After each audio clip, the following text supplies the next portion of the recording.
si vous avez grandi dans le Midi, il y avait un pichet jaune berger sur la table du café. On versait l'eau sur le jaune au fond du verre, on le regardait se troubler et l'odeur d'anis montait dans la chaleur de midi. Un objet qu'on ne remarquait même pas tant il était partout. Derrière ce pichet, il y avait une maison qui faisait partir de Marseille des millions de bouteilles chaque année, qui sponsorisait le Tour de France et promenait un broc géant sur la Nationale 7. Elle avait survécu à l'interdiction de l'absinthe, survécu à 2 guerres mondiales, survécu à un demi-siècle de guerre du pastis. Et puis, après plus de 100 ans de fabrication, l'usine a fermé et la marque a glissé tout en bas du rayon. Comment un nom qui était sur chaque table du Midi a-t-il pu en arriver là ? Chapitre 1. Le pichet jaune sur chaque table. Il y avait sur chaque table de café du Midi un pichet jaune. On ne le regardait pas. On ne le remarquait pas plus qu'on ne remarque la chaise sur laquelle on est assis. Il était là, c'est tout. Trapu, vernissé, frappé d'un nom en lettres rouges, transpirant la fraîcheur sous le soleil de midi. On y versait l'eau. On la versait sur le liquide ambré au fond du verre, et le liquide se troublait, virait au jaune laiteux, ce nuage qu'on appelle ici la louche. L'odeur montait, anis, réglisse, quelque chose de sucré et de sec à la fois. Et le nom sur le pichet, c'était Berger. Aujourd'hui, ce pichet, vous le trouvez sur les brocantes du dimanche, posé entre une lampe à pétrole et une pile d'assiettes dépareillées. Quelques euros. Le marchand ne sait pas toujours ce qu'il vend. Il sait que c'est joli, que c'est ancien, que ça rappelle quelque chose à ceux qui ont passé la cinquantaine. Il ne sait pas que cet objet de quelques euros fut l'emblème d'une maison qui faisait partir de Marseille, chaque année, des millions de bouteilles vers toute la France. Cette histoire commence loin de Marseille et loin du pastis. Elle commence dans une vallée suisse, avec un homme dont presque personne ne se souvient et qui n'a jamais vu un seul de ces pichets jaunes. Charles-Frédéric Berger. Chapitre 2. De la Fée Verte aux rives du Vieux-Port. Il faut d'abord défaire une légende. Dans les histoires qu'on raconte sur la marque, on évoque parfois un fondateur prénommé Marius. Un nom de Marseille, un nom de Pagnol, un nom qui sent le Vieux-Port et la partie de cartes. Ce Marius n'a jamais existé.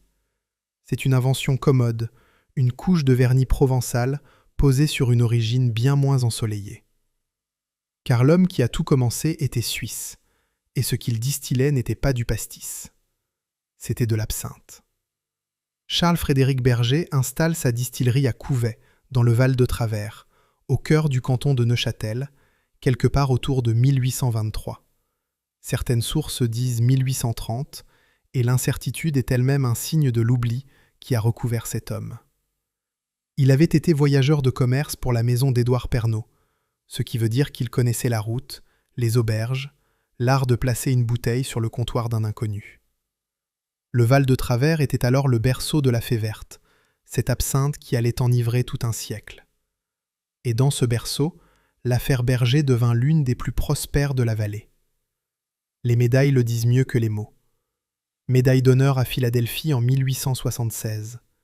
Médaille d'or à Tunis en 1888.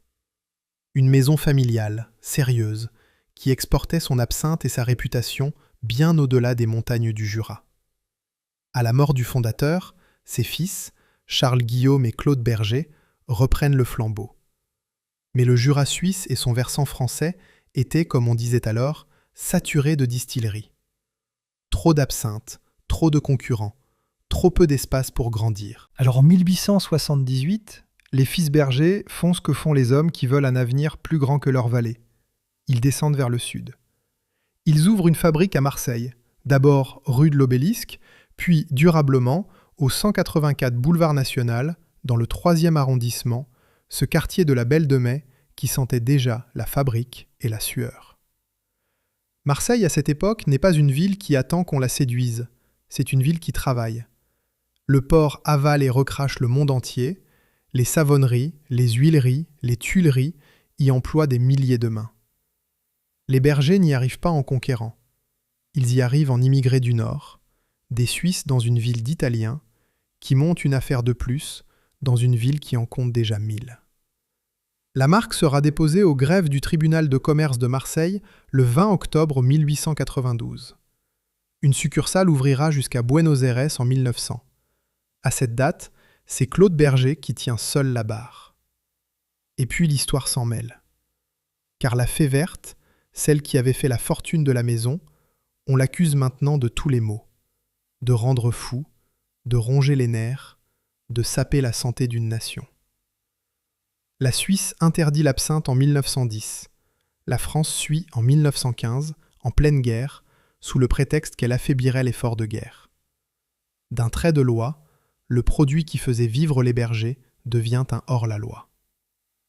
Imaginez la maison à cet instant. Un savoir-faire d'un demi-siècle, des alambics, des recettes, des plantes, et plus rien à distiller légalement.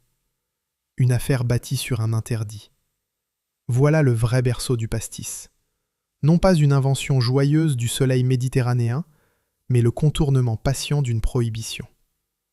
L'État, prudent, rouvre la porte par petits crans. En 1920, il autorise les boissons anisées, à condition de rester sous les 30 degrés. En 1922, il relève la limite à 40 degrés. Puis vient le décret décisif de 1932 qui libéralise pour de bon les anisés et permet de monter le degré d'alcool. De là naîtra, quelques années plus tard, un nom qui sonne comme une promesse de chiffre. Berger 45. 45 degrés. Le nombre est dans le nom. C'est aussi à ce moment-là qu'un autre Marseillais, un certain Paul Ricard, impose au grand public un mot venu du provençal, un mot qui veut dire mélange, brouillon, chose un peu trouble. Le pastis. Mais lui, nous le retrouverons plus tard. Pour l'instant, retenez seulement ceci. Au seuil des années 30, la maison Berger a survécu à l'interdiction de l'absinthe. Elle possède une marque, une usine, un savoir-faire et un nom respecté. Ce qui lui manque encore, c'est un homme capable d'en faire une légende. Cet homme ne s'appellera pas Berger. Chapitre 3. Monsieur Gassier invente une heure. Il s'appelle Marie-Louis Gassier, et c'est lui en vérité le véritable héros de cette histoire. Pas un berger, un Marseillais. En 1923, Gassier rachète la maison Berger. Voilà le fait que la légende préfère oublier parce qu'il complique la belle image d'une dynastie familiale ininterrompue. La gloire du pastis Berger, le pichet sur chaque table, le slogan que tout le Midi a chanté, n'est pas l'œuvre des distillateurs suisses.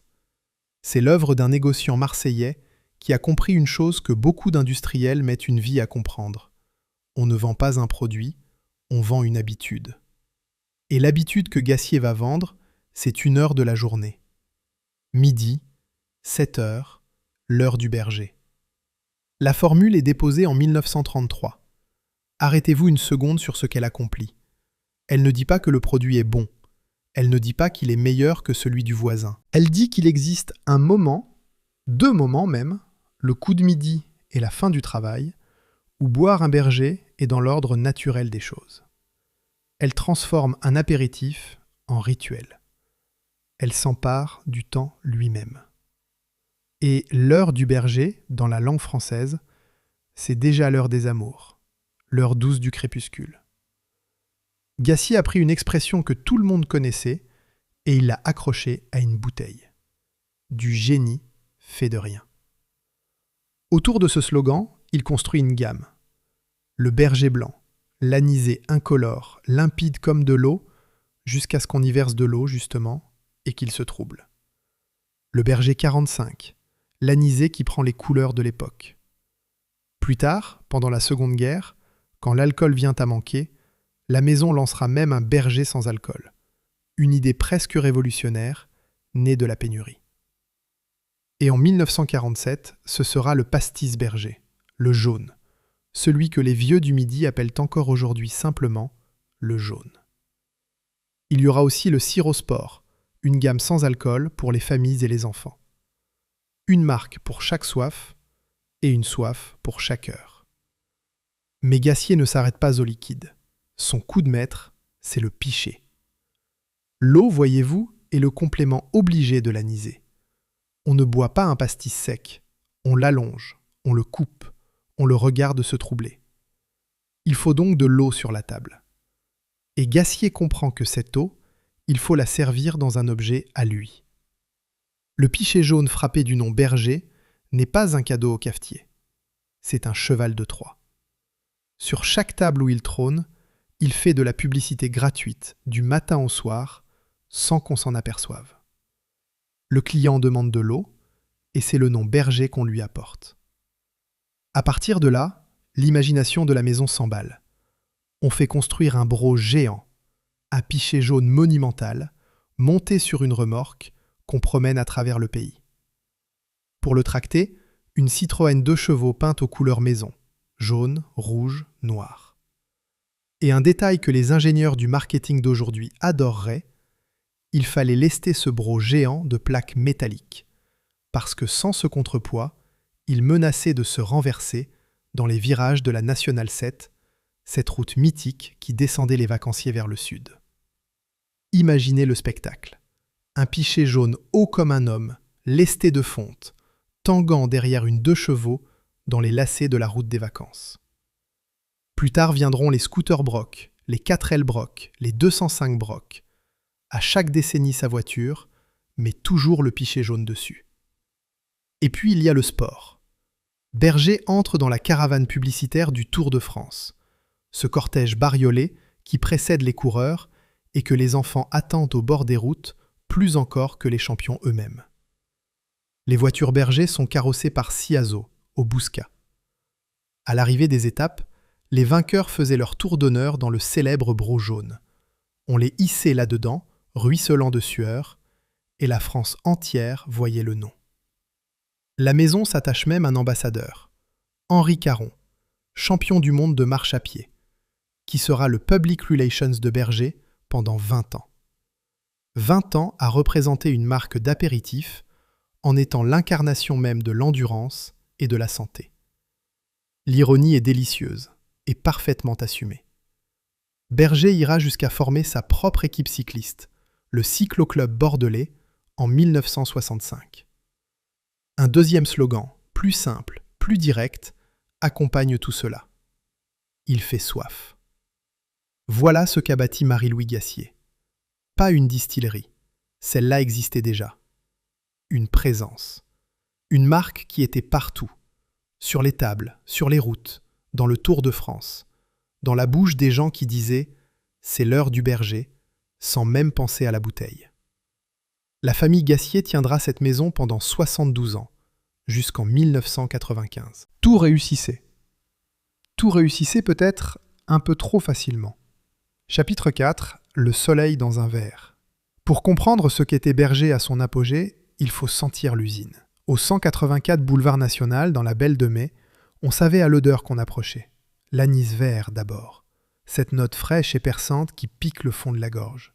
Puis la badiane, l'anis étoilé venu d'Asie, plus ronde, plus sombre. Et dessous, tenant tout l'ensemble, la réglisse. Sucrée, terreuse, tenace, celle qui s'accroche au palais et qu'on retrouve le soir sur ses propres mains. Dans les ateliers, les plantes macéraient dans l'alcool, livrant lentement leurs huiles essentielles. C'était une chimie patiente, presque une cuisine.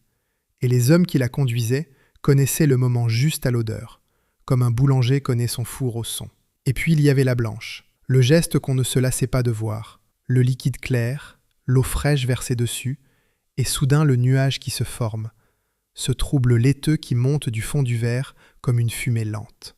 On appelle ça la louche, et c'est un petit miracle quotidien, la chimie de l'anétol qui se sépare de l'alcool dès qu'on ajoute l'eau.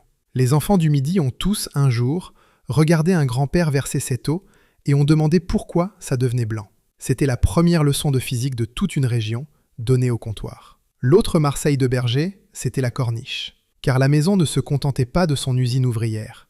Elle avait son château. Le château Berger, sur la Corniche Kennedy, face à la Méditerranée.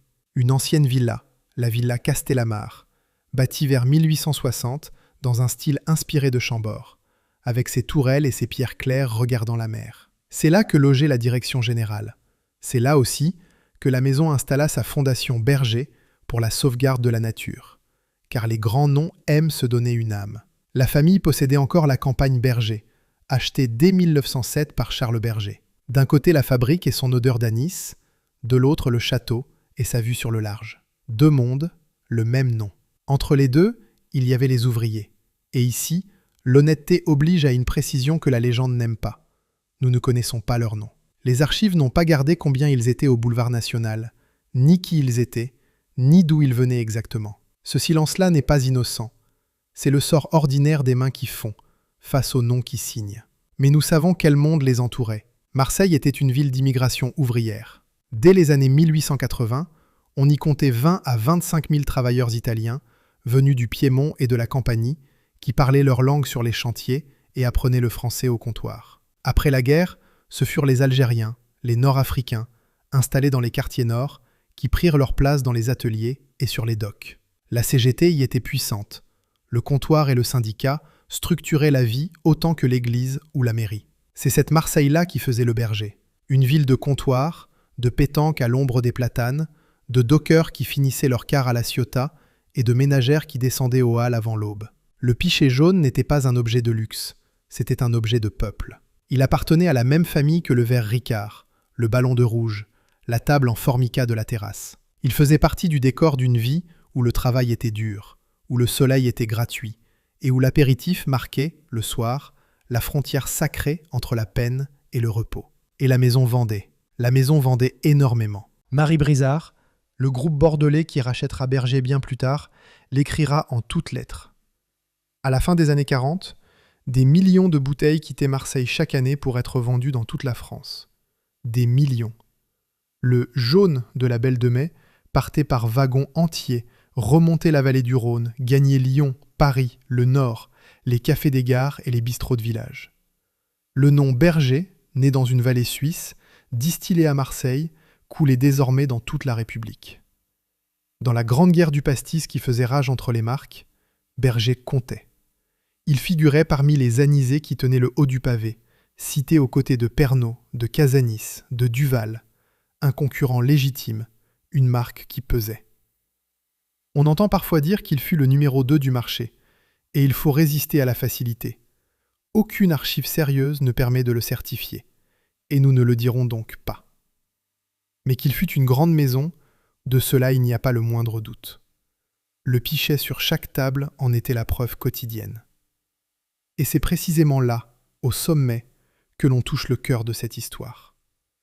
Car au moment même où Berger paraît invincible, où son pichet trône sur chaque table du midi, où ses brocs géants défilent sur le Tour de France, où des millions de bouteilles quittent Marseille, la faille est déjà là.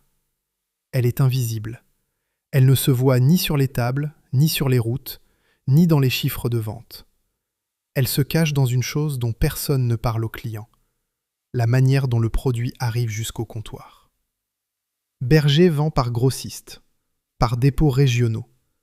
La maison fabrique son pastis, le confie à des distributeurs, à des intermédiaires, à des entrepôts qui le revendent au café. C'est commode, c'est moins cher. Cela évite d'entretenir une armée de représentants. Et cela paraît, dans ces années glorieuses, parfaitement raisonnable, car tout se vend de toute façon.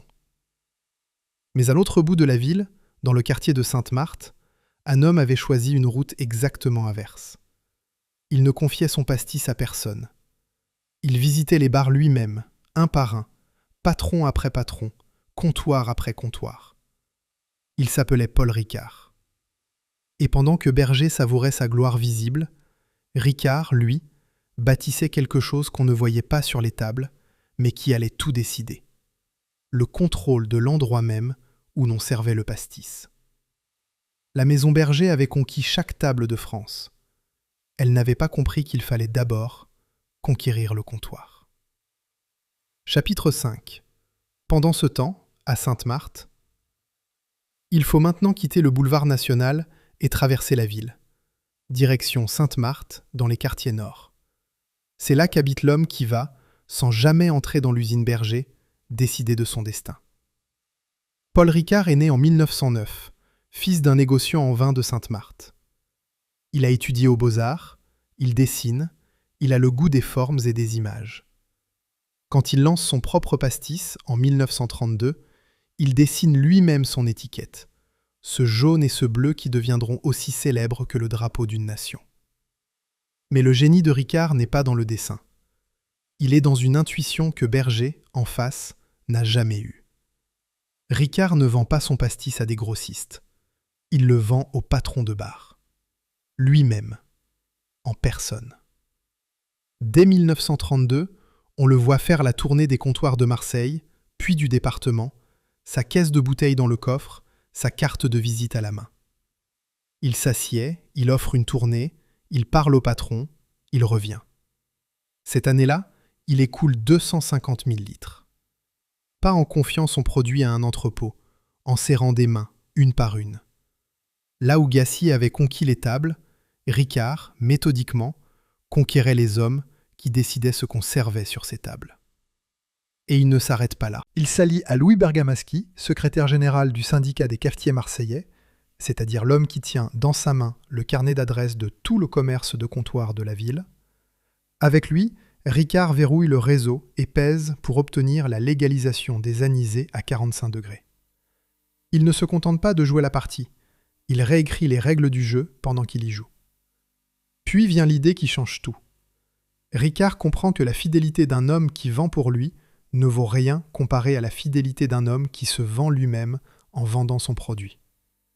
Alors, vers 1960, il fait entrer ses salariés au capital de l'entreprise. Un tiers du capital de la maison Ricard appartient à ses propres employés. Le représentant qui frappe à la porte d'un café ne défend plus seulement un salaire. Il défend ses parts, sa maison, son nom. C'est ce que Ricard appellera le capitalisme populaire. Et c'est une force de vente, d'une motivation que rien, chez les distributeurs tiers de Berger, ne pourra jamais égaler. Il invente aussi son broc à eau en 1935. Oui, le même geste que Berger, le pichet sur la table. Et en 1948, il devient le premier sponsor commercial du Tour de France. Tout ce que Berger fait, Ricard le fait aussi. Mais Ricard le fait en tenant en plus le comptoir. Voilà la vérité que cette histoire doit regarder en face. La guerre du pastis ne s'est pas gagnée sur les tables des terrasses. Elle s'est gagnée sur le bitume des tournées commerciales, dans l'arrière-salle des cafés, dans la poignée de main d'un homme qui revenait chaque mois. Berger possédait le symbole le plus visible du pastis. Ricard possédait le levier le plus décisif.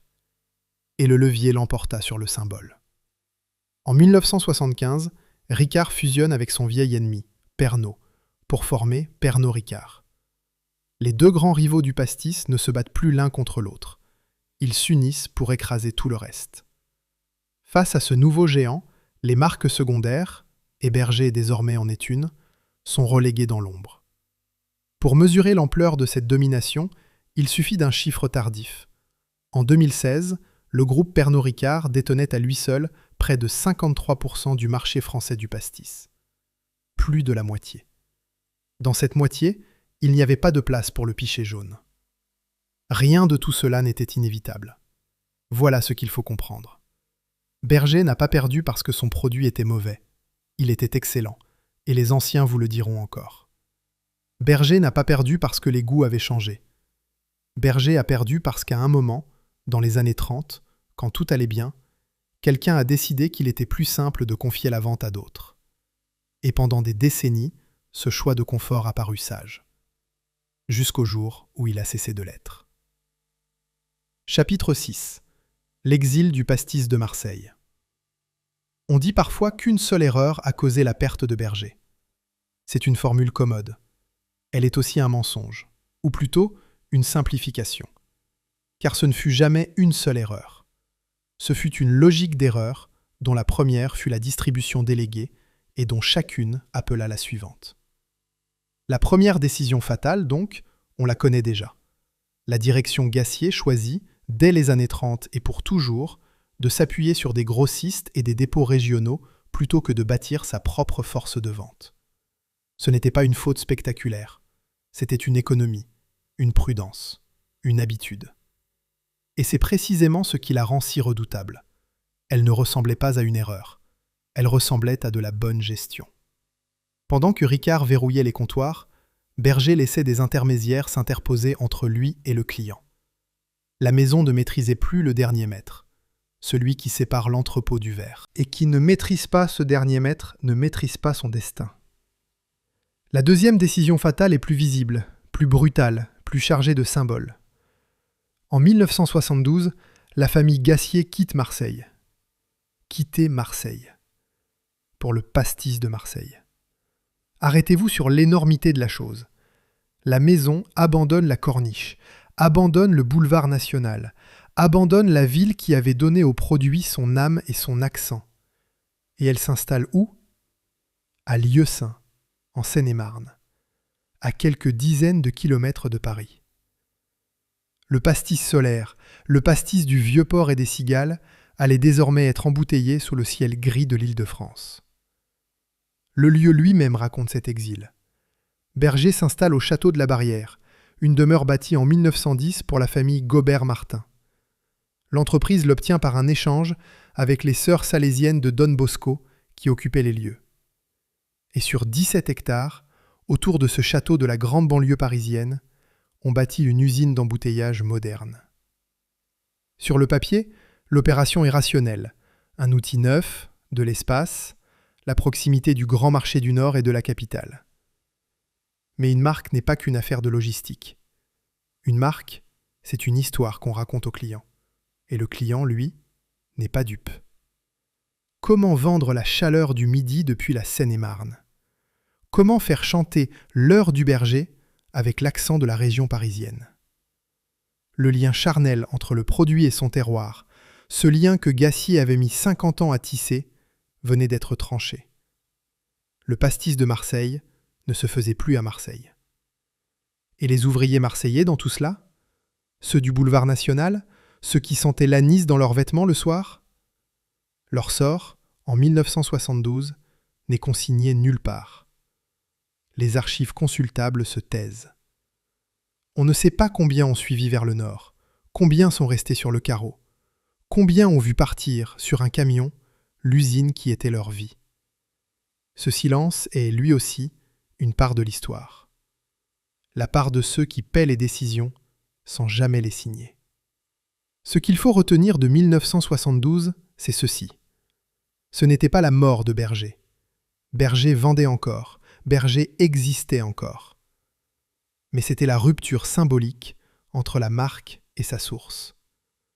Une plante qu'on déracine ne meurt pas tout de suite. Elle se fane lentement. Et il faut parfois des années pour s'apercevoir qu'elle ne reverdira plus. Chapitre 7.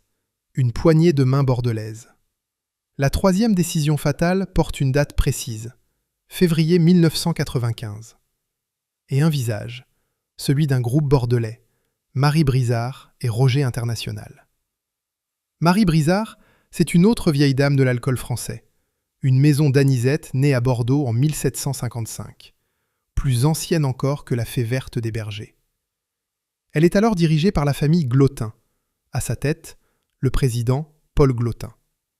Et en février 1995, sous la forme d'une offre publique d'achat amicale, une poignée de main, pas un coup de force, le groupe bordelais s'empare du groupe Berger. Que reçoit-il en échange ? Tout un héritage. Le Sirosport, le pastis Berger, l'anis Berger blanc, mais aussi le cognac Gautier et le Calvados Père François. Un portefeuille respectable. Berger n'était pas une coquille vide. En 1994, l'année précédant la vente, le groupe affichait 815 millions de francs de chiffre d'affaires. Le motif de l'achat, Marie Brizard le dira sans détour. L'opération devait conforter ses réseaux de distribution. Voyez l'ironie. Ce que le Bordelais convoitait, c'était justement le réseau de dépôts régionaux de Berger.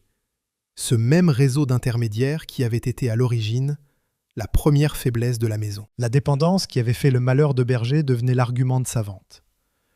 Mais voici ce que les communiqués ne disaient pas. Avaler Berger ne fut pas un festin. Ce fut une indigestion.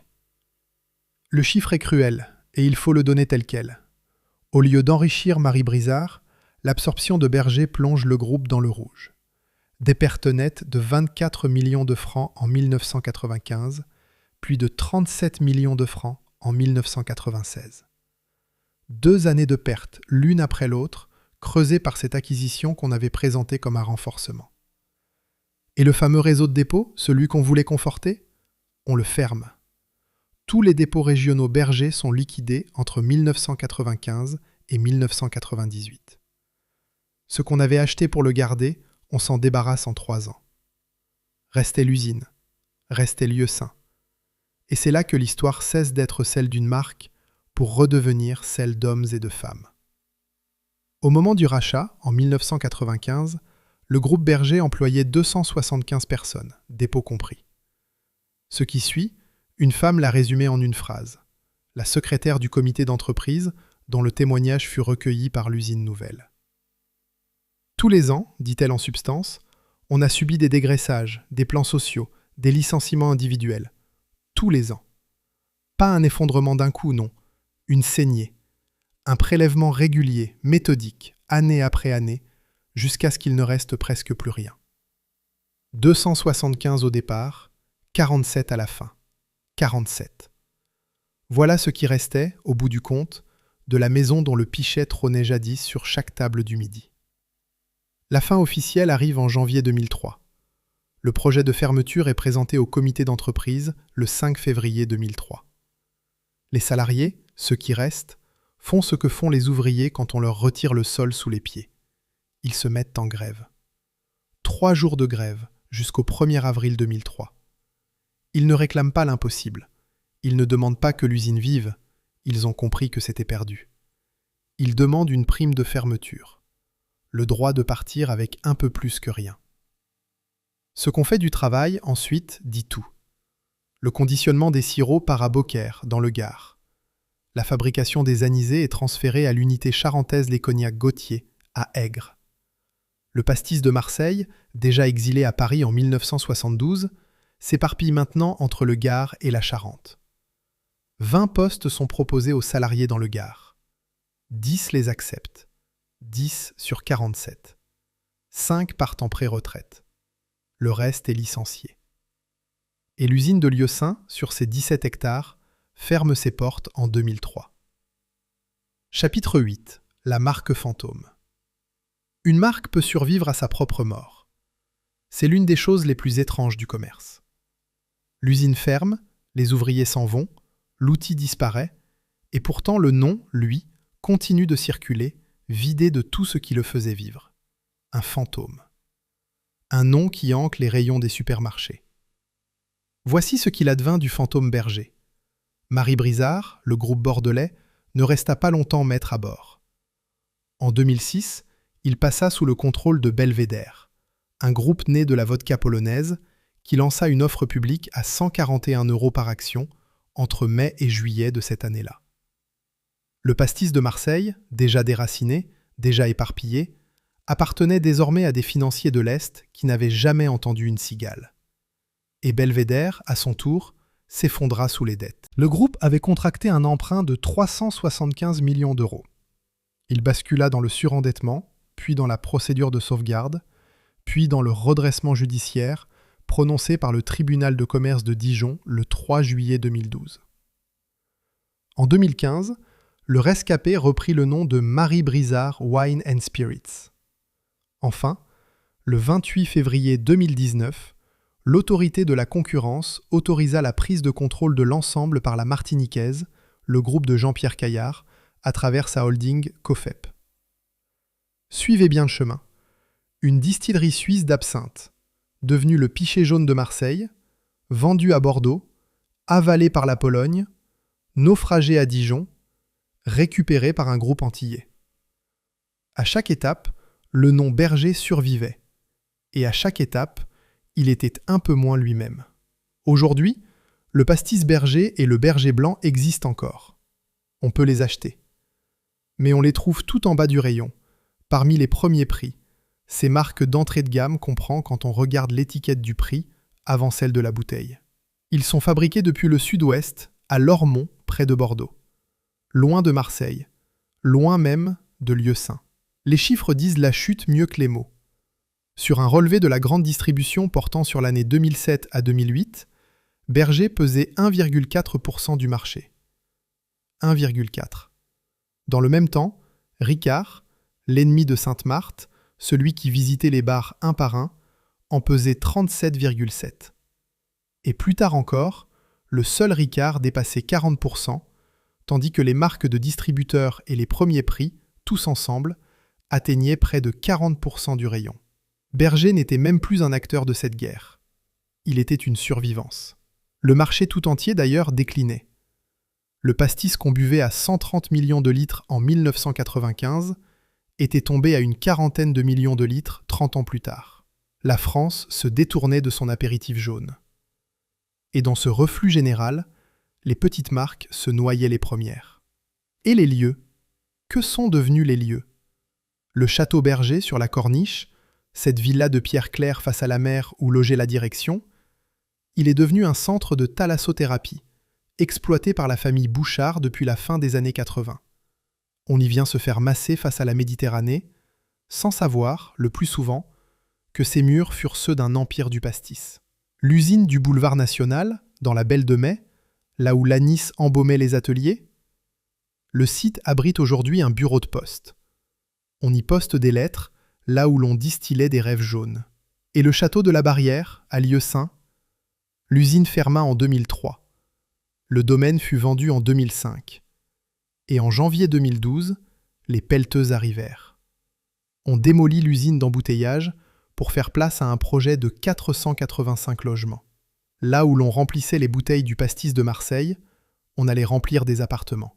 C'est lors de cette démolition de 2012 qu'un homme entre brièvement dans notre histoire. Il s'appelle Demi-Mière. C'est un passionné, un de ces gardiens de mémoire que chaque industrie morte finit par susciter. Pendant qu'on abattait les murs de Lieusaint, il récupéra ce qu'il put. Des pièces, des objets, des fragments de l'histoire Berger qui, sans lui, seraient partis à la benne avec les gravats. Il y a dans ce geste quelque chose qui résume tout.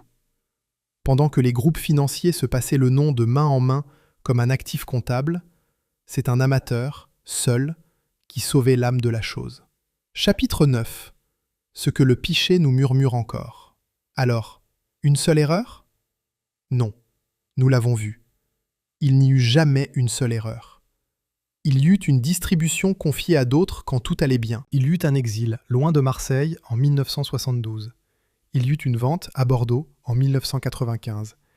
Et derrière chacune de ces décisions, des hommes qui croyaient agir raisonnablement et qui éloignaient, à chaque fois, un peu plus la marque des mains et du sol qui l'avaient faite. Mais s'il fallait n'en retenir qu'une, s'il fallait malgré tout désigner la faute première, celle qui contenait toutes les autres, ce ne serait pas l'exil, ni la vente. Ce serait ce choix ancien, presque oublié, fait dans les années glorieuses. Laisser d'autres porter le produit jusqu'au comptoir. Car celui qui ne tient pas le comptoir ne tient rien. Il peut couvrir toutes les tables de France de son pichet jaune. Le jour où un autre tient le bar, c'est l'autre qui décide. Le pichet aujourd'hui est sur les brocantes. Quelques euros entre une lampe et une pile d'assiettes. On passe devant sans s'arrêter. Et pourtant, cet objet jaune a vu Marseille au travail, la Nationale 7 l'été, le Tour de France et ses étapes, des millions de bouteilles partir vers le nord. Il a connu la gloire d'un nom qu'on prononçait sans y penser, comme on dit l'heure. Il est toujours là, toujours jaune, toujours frappé du nom. Ce qui lui manque, ce n'est pas la couleur, ce n'est pas le nom, c'est la table autour, c'est le comptoir derrière, c'est la ville qui le faisait. Il reste le pichet, et le silence à l'intérieur, là où autrefois on versait l'eau.